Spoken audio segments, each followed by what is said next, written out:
علی علیہ السلام کا فرمان ہے کہ جس نے تمہیں تمہارے عیب بتائے اگر تم عقل رکھتے ہو تو بے شک اس نے تم پر احسان کی انتہا کر دی ہے۔ قرآن پاک میں واضح طور پر اللہ فرماتا ہے کہ یہ دنیا کی زندگی تو صرف کھیل تماشا ہے، اصل زندگی تو آخرت کا گھر ہے، کاش یہ لوگ سمجھتے۔ حضرت علی علیہ السلام فرماتے ہیں جب حق پر رہتے ہوئے تمہاری مخالفت حد سے زیادہ بڑھ جائے تو سمجھ جاؤ کہ اللہ تمہیں کوئی بڑا انعام اور مقام عطا کرنے والا ہے۔ جب تم دنیا کی تنگ دستی اور مفلسی سے تنگ آ جاؤ اور رزق کا کوئی رستہ نہ نکلے تو صدقہ دے کر اللہ سے تجارت کیا کرو، بلا شبہ اللہ جسے چاہتا ہے بے حساب رزق دیتا ہے۔ اگر تمہیں ایک دوسرے کے اعمال کا پتہ چل جائے تو تم ایک دوسرے کو دفن بھی نہ کرو، اس لیے اللہ کا شکر ادا کیا کرو کہ اس نے تمہارے عیب ایک دوسرے سے چھپا رکھے ہیں۔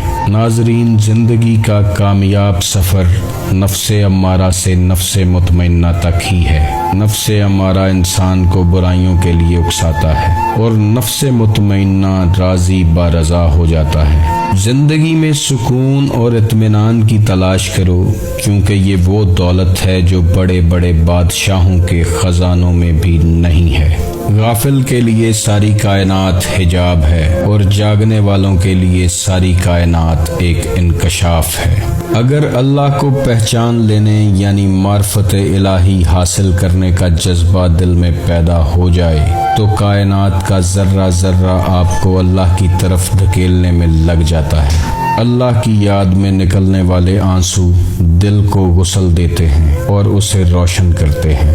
دکھوں میں کیے گئے سجدے خوشیوں میں کیے گئے سجدوں پر یقیناً بھاری ہوتے ہیں۔ اگر کوئی چاہے کہ اسے روز محشر عرش مولا کا سایہ نصیب ہو تو وہ یہ 3 کام ضرور کرے: ٹوٹے ہوئے رشتوں کو جوڑنا، دل سے نہ چاہتے ہوئے بھی معاف کر دینا، کسی کے گناہوں کی پردہ پوشی کر لینا۔ یہ 3 چیزیں آپ کو عرش الہی کے سائے میں لے آتی ہیں۔ آج آپ کسی کے گناہوں کی پردہ پوشی کریں گے تو اللہ آپ کے گناہوں کو بھی ڈھانپ لے گا۔ ایک حدیث کا مفہوم ہے کہ جو شخص اپنے دشمن کے لیے دعا کر سکتا ہو اسے اپنے لیے دعا میں ہاتھ اٹھانے کی ضرورت نہیں پڑتی۔